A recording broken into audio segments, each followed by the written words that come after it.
काय मागण्या होत्या आणि काय पूर्ण केलं आपल्याशी चर्चा झालेली आहे? त्यांचा महत्त्वाचा विषय हा लिंकिंगचा होता.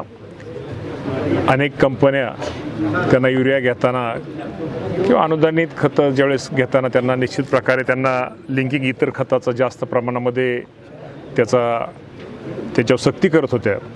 त्यामुळं निश्चित प्रकारे सगळे आमचे विक्रेते ते अधिक अडचणीत आले होते आणि त्यांच्यावरती निश्चित प्रकारे त्या डीलरवर शेतकऱ्यांचा दबाव होता, कृषी विभागाचा दबाव होता.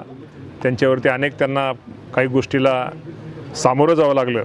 त्यामुळे त्यातून खरं त्यांचं मेन कारण लिंकिंगचा विषय होता आणि या बाबतीमध्ये निश्चित प्रकारे राज्य सरकारने एक निर्णय घेतला. शेतकऱ्यांची पण खूप मोठी मागणी होती की लिंकिंगचा जास्त आम्हाला आम्हाला अनावश्यक खतं ही दिने आमच्या माथी मारली जातात, आम्हाला दिली जातात.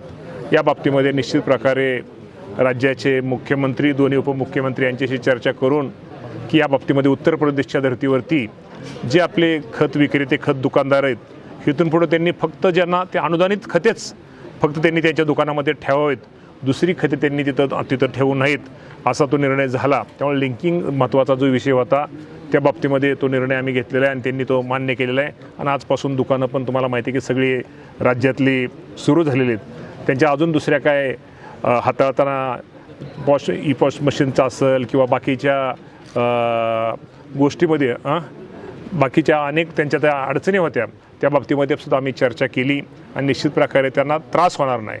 त्रास न होता शेवटी कृषी विभागाच्या मदतीने काय त्यांचे जे नियम आहेत ते पण पाळले पाहिजेत आणि ते करून त्यांना त्रास होणार नाही. कृषी विभागात शेतकऱ्यांना पण आपल्या मदत होईल, शेतकऱ्यांना पण गुणवत्तापूर्व आपलं बियाणं, खत मिळेल, ही आमची ती भूमिका होती. खत त्यांना योग्य वेळी मिळेल ह्या बाबतीमध्ये आम्ही सूचना केल्यात आणि त्या सगळ्या आम्ही साधक चर्चा झाल्यानंतर त्यांच्याही काही गोष्टी आम्ही मान्य केलेल्या आहेत आणि आम्ही पण कृषी विभागाच्या माध्यमातून निश्चित प्रकारे त्यांना आमची सहकार्याची भूमिका आमची राहणार आहे.